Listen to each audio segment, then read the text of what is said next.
Welcome to BizPulse, only on Africa News Network, first, fast, live, and good evening to you. My name is Cindy Mabi. With approximately 17 billion rand in pension funds lost in Steinhoff crash, more and more unions are concerned.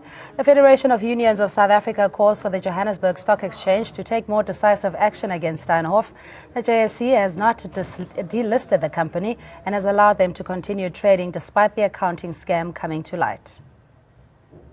Producer calls on the Johannesburg Stock Exchange as a regulator to take more decisive action on Steinhoff. Producer echoes the sentiment that corruption is corruption, fraud is fraud, theft is theft, and that the law must prevail equally. The outcomes of the meeting with the PIC suggest that Steinhoff Board of Directors is ultimately responsible for the gross lapses in corporate governance and that adequate steps need to be taken to address these concerns. As fraud and corruption are still alleged, it is prudent to analyze the outcomes of the independent investigation currently underway at Steinhoff by PricewaterhouseCoopers at various practices including rampant equity and debt incidents on the back of false accounting records. The union calls for an investigation into the eligibility of the entire board of Steinhoff directors. FEDUSA held a media briefing after their meeting with the PIC, or the Public Investment Corporation, over the Steinhoff saga, this in a bid to salvage workers' pensions. FEDUSA wants the South African and international regulatory and oversight bodies with jurisdiction to investigate Steinhoff dealings. It is unclear what the PIC's losses are, with estimates ranging from 10 billion to 15 billion. Steinhoff has been battling to shake off allegations of accounting and corruption fraud after news broke that German authorities were investigating the company. This worker directors phenomenon has been operational in Scandinavian countries and specifically in Germany, where it's legislated that workers in a particular company must have a seat on the board, because it is a clear concept that workers will not steal from themselves, okay? But it's also a good way of communicating. And the PIC, and we've also raised the issue with government as producer, that we must amend our company laws that we can make provision for worker directors on the board. Remember, government employee pension schemes put in funds at, like I was saying earlier, put in funds through PIC at Steinhoff. They must have been aware that for a fact that you are making an investment, you are not making a savings. You are not putting money in a savings account. So normally what needs to happen is it should only be a certain portion that shouldn't affect those government employees. So if it affects those government employees, PIC itself needs to be brought into book. They needs to be discussed. Basically, they need to have serious talks with PIC. The PIC, which holds a 10% stake in Steinhoff, is believed to have lost at least 16.5 billion rand of workers' pension money, and this follows a heavy sell-off of Steinhoff stocks. The Government Employees Pension Fund has lost billions through the PIC's exposure to Steinhoff, and the fund's shares in Steinhoff through the Public Investment Corporation were worth approximately 28 billion rand, and this equates to 10% of Steinhoff's shares, which equals 1% of the fund's assets. The pension fund and PIC's 320 million shares were worth around 12.5 billion rand, and the Government Employees Pension Fund owns millions of shares in Steinhoff worth over 2.5 billion rand through various investment managers. And Government Employees Pension Fund had another billion rand worth of shares in association with Argon Asset Managers, the UIF, and the Competition Commission. And the total money lost by the PIC in Steinhoff shares now stands at approximately 17 billion rand. Them recovering 119 billion, they are very slim. Taking in mind the fact that, I mean, they are at risk. They don't know what will happen tomorrow, what will come out of Germany tomorrow, as the investigation are ongoing. Even though they accepted, yes, we accepted that we did something wrong, but obviously, what is wrong that has been done, of which they need to find exactly what is wrong that has been done, so then they can be brought to book accordingly. And joining us in studio, Adil Nchabeleng, Transform RSA President. Good evening to you and thanks so much for your time. And of course, we were looking at the Steinhoff situation and how complex it is, the fact that they're also internationally listed and over the years, what may have transpired in terms of the irregular accounting processes. The PIC at the end of it, the blame needs to squarely sit with them. Thank you so much and good evening to the viewers. The issue relating to the mishap that happened in terms of the investment that was placed by PIC into Steinhoff is something, as we have already said, that was already predicted. Remember, there was already a 9.5 billion given by PIC to fund J&J, Naidu then, to actually buy a stock about 2 to 3% of Steinhoff at the time. That was just the investment portion of it. There's other amounts actually that were placed in terms of risk on investing and buying stock as well as putting it money with asset managers. The aspect that PIC needs to start actually explaining here is how did they do the proper accounting in terms of monitoring what their asset managers are doing, what their internal reports are giving them, and not only that, when they received reports, some of the reports indicated that there is a negative return on this particular investments that they were actually putting their money into. So from a Transform RSA point of view, we are asking a simple question. Is there going to be a trend ongoing whereby you find institutions that are public-based institutions that are looking after pensioners' money, that are actually representing major unions in South Africa, not taking accountability and actually standing strong and saying, look, we have made a mistake and as a result, it has cost billions. We didn't just cost a small amount of money. Even if the CEO tells us that it is a minuscule loss, this is a massive loss. Steinhoff is a company that only affects a majority of South Africa's livelihoods. Not only that, pensions that were invested in order to get more value so that pensioners can earn money. So PIC must now be treated with now hard gloves, and the minister must take a decisive position, even though he has ordered that there must be a special investigation and there must actually be an interrogation as to what has happened. It is not enough. We want to start seeing heads roll on the basis that accountability, as we're saying, we want to be a transparent, democratic society and make sure that we are accountable as a people. Must action be taken to that? So the introduction of what we've been speaking about, that there has to be an introduction of a special tribunal that deals with financial and economic crimes must be taken into consideration. If you don't have a tribunal as well as special courts that just deals with financial and economic crimes in South Africa, and that tribunal can sit 24 hours dealing with some of these issues. The regulatory processes within Johannesburg Stock Exchange, where were the regulatory process? The market crashed and had to close on the basis that PIC was losing money because the money that was lost in PIC in Steinhoff was actually affecting Johannesburg Stock Exchange. And as a result, they had to shut down. 380 billion was lost within a day, right, in a 24-hour cycle. And the continuity of those losses could not be stopped because of one. Money within Steinhoff was not just lost on the basis that investors started withdrawing their investment as well as their stocks in Steinhoff. It was because a lot of cash was misaccounted for. That is why they call it an accounting irregularity. It was not an accounting irregularity. Steinhoff directors stole money and shifted it into actually offshore accounts as well as accounts that we know about, that they've been stashing monies away.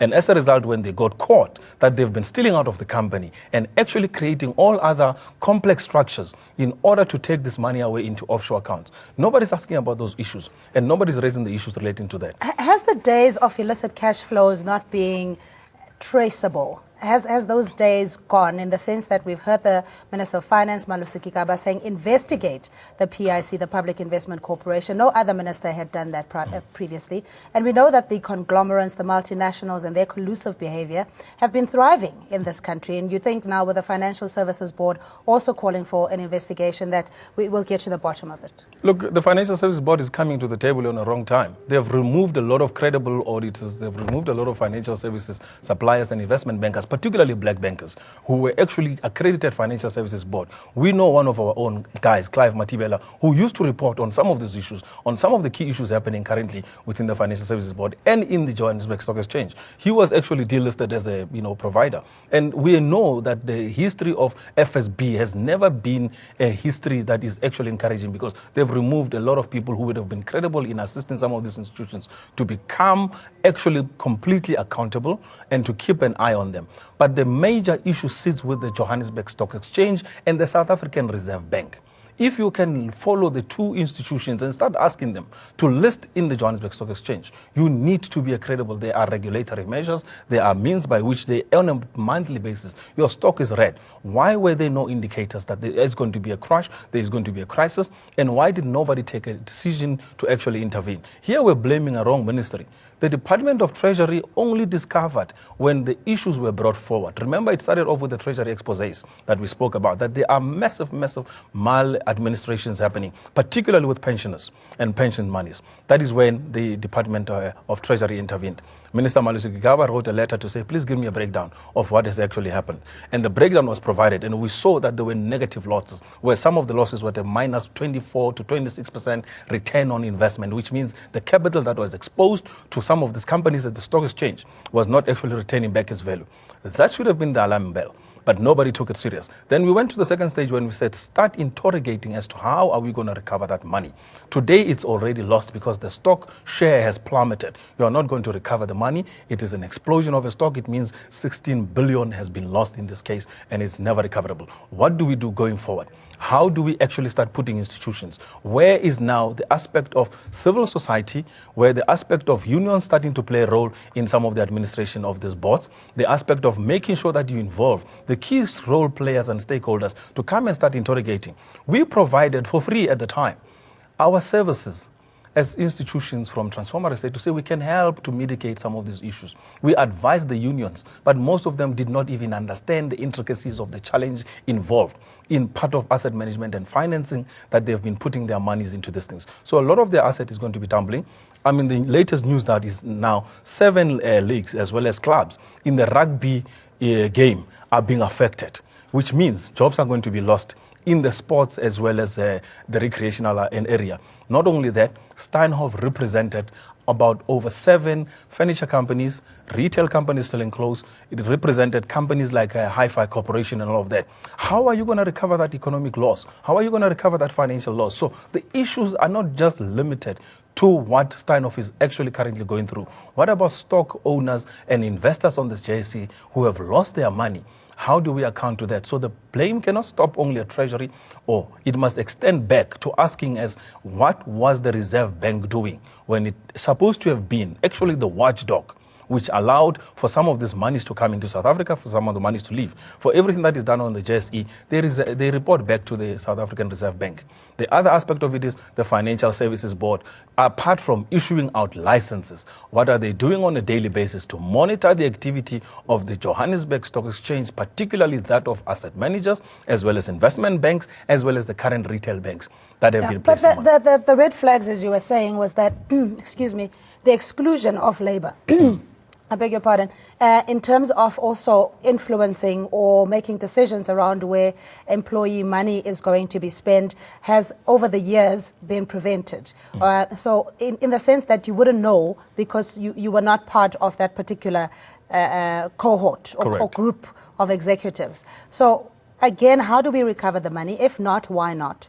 And do we have the capacity, indeed, to deal with white-collar crime or corruption or the allegations that have been made against Steinhoff? The money is recoverable in very short chunks. You can find some of the money which has actually been taken out of Steinhoff through inappropriate accounting, improper accounting. You can find some of that money if they trace it properly through the offshore accounts as well as offshore transactions that they've been doing of removing money out of the company and doing an accounting irregular reporting. It is traceable, you can find some of it. But the bulk of the stock market's value in terms of the stock of Steinhoff, you are not going to recover that. It is a loss that is actually already happened. But if they trace back, the challenge is once you've traced it, how are you going to get it back to the people who have lost the money? You know, because when investors disinvest in a stock, you start having a plummeting of your stock price. And at the end of the day, your company is worth almost zero by the time they finish with the stock. So the challenges are quite big, but the issue comes back. Why is the South African regulatory institutions not actually jacking up their whole processes? Why have we had the unions who have known all these years, some of the issues that are happening, have not taken steps into it? I agree with what George Dennis, on the issues of saying that we needed to actually start taking the government to account and make sure that we place them on record on what is happening. I agree with Tahir Mayapa's point of view when we're saying that the pension workers' funds, particularly the public servants pension workers, have now been eroded because you're not going to pay back that money. So where are we going to get the money to actually pay back the current deficit that the pensioners are sitting with? And not only that, you have a country whereby you have a stock crash that affects over 17 billion and everybody's walking around the street as a normal day. We should have taken action already. We should have already seen some of these things happening. We should have made sure that the unions are marching and are making and demanding action. The silent processes by which some of the sort of backroom agreements that are going on are not helping us in this situation. But the issue of the executives, PIC is a huge organization. It has all resources. It has investment bankers in it. It has lawyers. It has people who understand accounting and everything. What were they doing? Were they sleeping on the job, not seeing that these losses are coming? When already at NN7 here, we declared it that there's going to be a crash in terms of the PIC's investment and the way they've placed their investment in some of these stock exchange companies. And it has happened already. But you have called for a reform in regulation so that there's punitive measures and those that are found guilty can have harsher penalties. But we already have adequate policies. It's just the implementation, one would argue. So again, the macro monetary policy that has been lauded the world over, creating stability and an conducive environment for investment, seems to have failed. I mean, where are the loopholes in your view? Look, the loopholes has been laxness. These companies and some of these institutions knew about it. PIC knew there was going to be massive losses because their reports had already provided for them that there is massive losses. The accounting industry in South Africa, which is lauded as one of the best industries in South Africa, how is it that they could not pick that there is accounting irregularity in some of those stocks? Because PIC sits as a shareholder inside Steinhoff. They should have interrogated the annual general reports and they should have gone into the audited statements of some of these assets they've placed. Steinhoff is just but one company. There are many other companies that PIC has placed its nest eggs into, and some of them are actually crumbling as we're speaking, or they are going to be hitting a ground zero base where the return of that investment is not going to be guaranteed. So are we saying that it is acceptable that 2 trillion worth of PIC's value in terms of pensioners' money is going to be lost, and all we can talk about is push a blame over to this person or that individual? It is time that we have investors' activism in South Africa, whereby institutions that are investing must take an active role in participation within these companies. There must be active investors, and they must take investment activism role quite seriously. Not only that of toying and saying that we are going to march and calling off certain things. I don't agree with certain procedures that were taken, that we must now, as a result, boycott the MedX, event as a result of the losses. That's not going to help us. That is just an event. The issues are relating to how do you recover the capital that has been lost and the value that has been eroded out of the South African economy.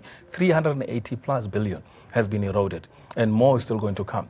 PIC's share of that alone is currently accounted at only 17 billion. There is more of it that we don't even know of that is still going to come to the fore. So this is one of the Enron stories that we need to say, can we have a clear judiciary process by which these directors can be prosecuted? 6 of the directors that came out of Steinhoff were actually chartered accountants actually approved by Chartered Accountants Association in South Africa, body in South Africa.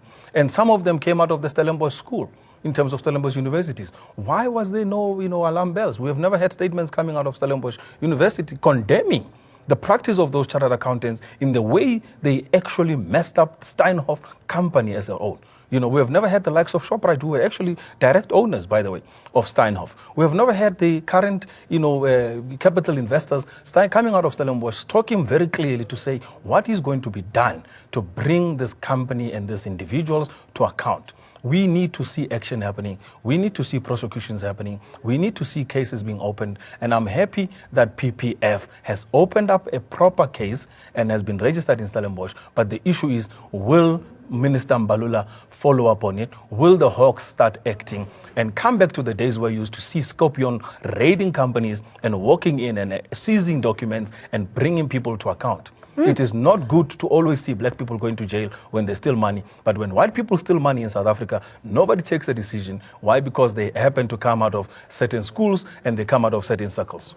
Adil Nchabelenga, President of Transform RSA, much appreciated, giving us a trailer or prelude to what would probably come out more of the Steinhoff saga. And you at home, thanks indeed for staying with us. And we look at other news items.